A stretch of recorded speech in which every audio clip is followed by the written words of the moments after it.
Hello everyone, ఈరోజు special పచ్చ పెసరపప్పుతో చేసిన ఇడ్లీ ఇంకా దోశలు చాలా టేస్టీగా ఉంటాయండి. ఇంకా హెల్దీ కూడా.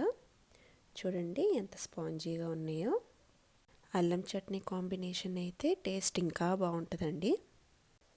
ఇదే పిండితోటి దోశలు కూడా పోసాను. ఇది కూడా చాలా టేస్టీగా ఉంటుంది. ఈ దోశలు అల్లం చట్నీ ఇంకా టమాటా చట్నీ కాంబినేషన్తో కూడా బాగుంటాయి. ఇడ్లీ ఇంకా దోశ రెండు సూపర్ టేస్టీగా ఉంటాయండి. మీరు కూడా ట్రై చేయండి. చూడండి దోశలు ఎంత మెత్తగా ఉన్నాయో, చాలా సాఫ్ట్గా ఉంటాయి. సో లేట్ చేయకుండా కుకింగ్ స్టార్ట్ చేద్దామా? Welcome to jupiter.09 channel. పచ్చ పెసరపప్పు 2 కప్స్, పావు టీ స్పూన్ కన్నా తక్కువ మెంతులు తీసుకున్నానండి. నీట్గా వాష్ చేసేసుకొని 6 hours నానబెట్టుకున్నాను. బాగా నానిన తర్వాత వీటిని గ్రైండ్ చేసేసుకోవాలి. గ్రైండ్ చేసేటప్పుడు ఇందులో అల్లం ముక్క ఇంకా పచ్చిమిర్చి కూడా వేసుకొని గ్రైండ్ చేసుకోవాలి.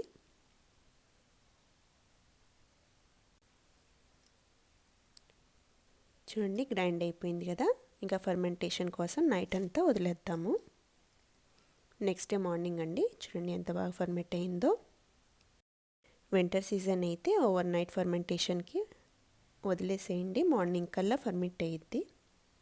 సమ్మర్ సీజన్ అయితే పచ్చ పెసరపప్పు మార్నింగ్ నానబెట్టుకోండి. ఆఫ్టర్నూన్ 2-3 కల్లా గ్రైండ్ చేసేసుకోండి. నైట్ పడుకోబోయే కల్లా అది బాగా ఫర్మెంట్ అయ్యిద్ది. ఫ్రిడ్జ్లో పెట్టేసుకోండి, పడుకోండి. ఎర్లీ మార్నింగ్ మీరు ఇడ్లీ దోశలు పోసేసుకోవచ్చు. ఇన్స్టెంట్గా కావాలనుకుంటే నైట్ నానబెట్టేసుకోండి.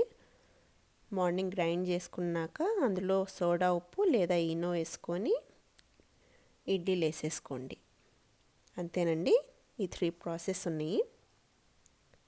చూడండి ఎంత బాగా ఫర్మెంట్ అయిందో. ఇందులో టేస్ట్కి తగ్గ సాల్ట్ వేసేసుకోవాలి. ఇంకా జీలకర్ర 1/2 స్పూన్ వేసానండి. కన్సిస్టెన్సీ ఇలా ఉండాలి ఇడ్లీకి. ఇలా చెక్ చేసుకొని అప్పుడు ఇడ్లీలు వేసేసుకోండి. ఇడ్లీ బాగా పైకల్లా ఇడ్లీ పిండి బాగా పైకల్లా వేయబాకండి, కొంచెం తక్కువగానే వేసుకోండి. ఇడ్లీలు బాగా పొంగుతాయి కాబట్టి టేస్ట్ కూడా బాగుంటుంది. ఇడ్లీ రెడీ అయ్యేలోపు చట్నీ ప్రిపేర్ చేసుకుందాము. చింతపండు చిన్న నిమ్మకాయ సైజు కన్నా తక్కువ అండి, నానబెట్టేసుకోవాలి. బెల్లం కూడా కొంచెమే తీసుకోవాలండి. కొలత అంటే 1 స్పూన్ తీసుకోండి, బెల్లము సరిపోయిద్ది. అల్లం చట్నీ కాబట్టి అల్లం కంపల్సరీ వేసుకోవాలి. అల్లం ఇలా ముక్కలు కోసేసుకోండి. ఇవన్నీ ఇలా ఫ్రై చేసుకోవాలి. ఇంగ్రీడియంట్స్ ఏందో చెప్తాను ఇప్పుడు. 1 టేబుల్ స్పూన్ పచ్చిశనగపప్పు, 1 టేబుల్ స్పూన్ మినపగుళ్ళు వేసుకొని కొంచెం ఫ్రై చేసుకోవాలి. అవి కొంచెం ఫ్రై అయిన తర్వాత 1.5 టేబుల్ స్పూన్ ధనియాలు, ఇంకా 1/2 స్పూన్ జీరా, మళ్ళీ కొంచెం మెంతులు వేసుకుని లైట్గా ఫ్రై చేసుకోవాలండి. అవి దోరగా వేగిన తర్వాత 8-10 ఎండుమిర్చీలు, ఇంకా అల్లం ముక్కలు కట్ చేసి పెట్టుకున్న అల్లం ముక్కలు వేసి ఫ్రై చేసుకోవాలి. ఈ ఫ్రై అయిన తర్వాత 5 వెల్లుల్లి రెమ్మలు వేసి ఒకసారి మనం కదిలిచ్చేసి ఫ్లేమ్ ఆఫ్ చేసేసుకోవాలి.